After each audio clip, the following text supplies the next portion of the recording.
Salimpur PACS प्रबंधक गौतम सिंह जी की ओर से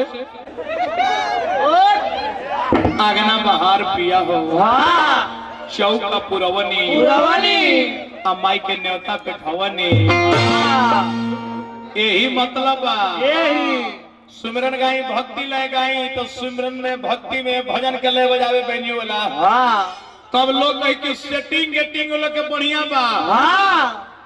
एक दिन का कर ढेर लोग बजाओ कहाँ बा लोग एक दिन हमारा सृजन का प्रोग्राम रहे बक्सर चरित्र घाट पर तो इनकर बहनी वाला नया नया बा अभी कंटोप पहन के घूमता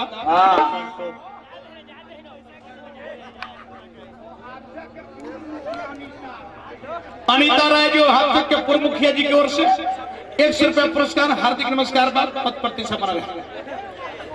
अब इनकर बेंजी वाला बजावा ताकि नैहर से मिलल पलाई के पलंग पर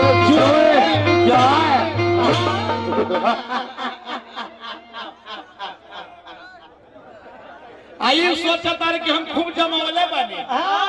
आ तब लोग साधु जी के देखली कि मंदिर में से त्रिशूल निकाल के चल देले कहाँ बाबा हम कहाँ जाते ने बाबा रुकी कल के हटा हटा श्रीजनम के बेंजी वाला के पहले हमरा पेट फाड़ के लीवर बहरी करे हमने कहा है बाबा तक सुमरन मिलने बजाया जाता है क्या बता है जायदा लड़का अभी कंटोप पहन के घूमता सीख जाइए नया नया बड़े सीख जाई नया नया हाँ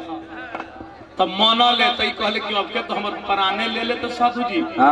सुदर्शन भाई तो रोकल न तो हमरी अब की बजावेला रही कि तोरा एथी में ढोड़ी में पानी ओढ़े लगी हो तो जवानी चढ़े लगी हो हमके मुआ देन बाबा जी राम विलास के भाई सुजीत कुमार जी ग्राम 10 बीघा कर पियर बहुत रुपए के पुरस्कार हार्दिक नमस्कार तो ये हो लोग के दोस्त नहीं थे भाई आज केकरा के दोषी कहल जा आज तो दो चीज में भारी गिरावट आज के भारतीय राजनीति आज के भोजपुरी दोनों में भारी गिरावट महा गिरावट भारतीय राजनीति में अपना फायदा खाती कौन नेता कौन दल में कखनी ढूंढ गई है जेकर कोनो गारंटी देखे ना भोजपुरी गीत में कितना अश्लील लोग गीत गा देता जेकर कोनो गारंटी नहीं खे ना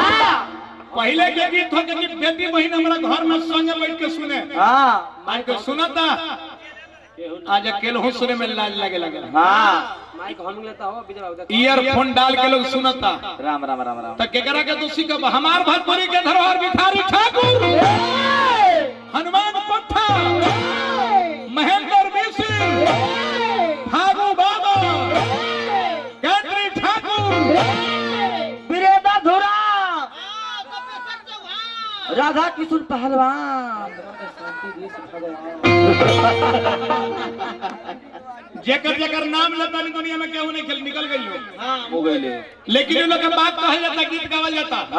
तो जिंदगी ऐसा जिए के चाहिए कि गईला के बाद भी लोग याद करें जिंदगी के बाद जीना ही जिंदगी का नाम है ये जिंदगी क्या खाक है जिसका मौत ही परिणाम है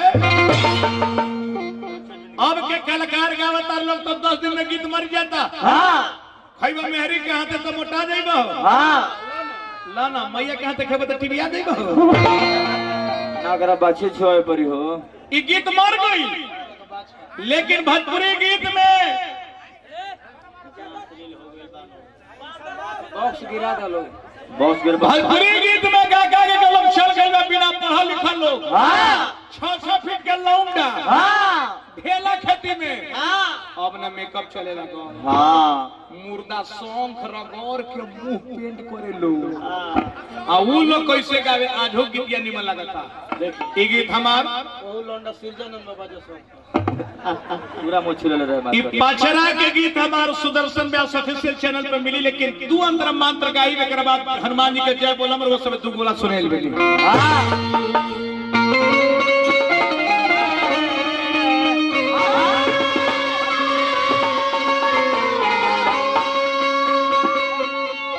कैसे गावल लो कैसे पंडित जी मोछ पर खाली तावत है बाबा मोछ हवा है ना अच्छा कोनो बात अभी डॉक्टरी पढ़त नहीं कि गेंदा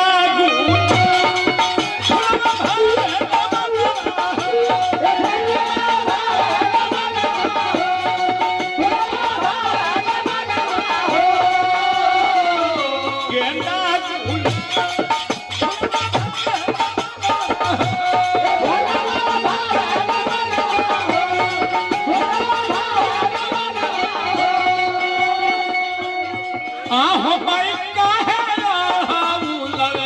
परलू भैली चमेली और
उमा शंकर जी पुरस्कार देने भाई के नमस्कार। अब देखिए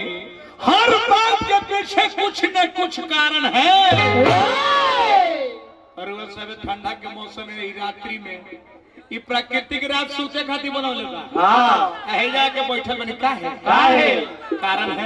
है हमनी के दुगो ब्याह साल बनी काहे। हाँ पैसा खातिर। हर बात के पीछे कुछ न कुछ कारण है। गेंदा के फूल फूले हो, बेली के फूल फूले हो, चमेली के फूल फूले हो। अब सुनले बनी की माई उड़ हुलवे पलो भाली का है कारण है बता दे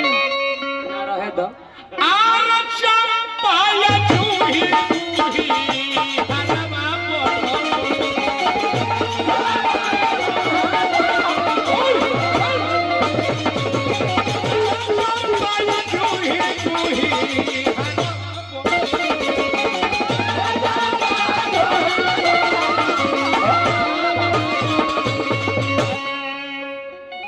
हरवा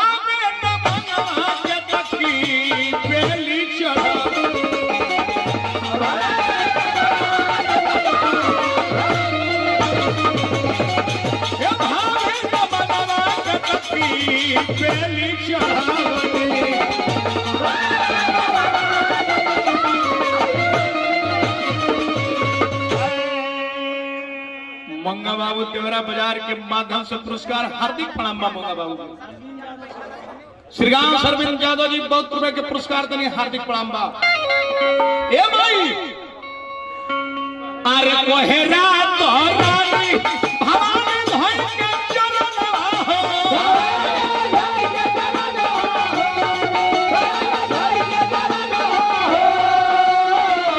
कोहेरा तू भवानी धन के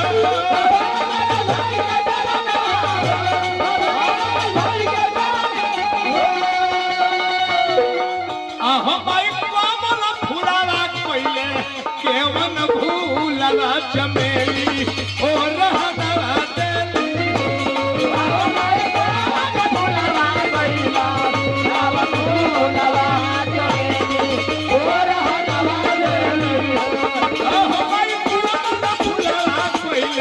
केवन भूलला चमेली ओ रहना देली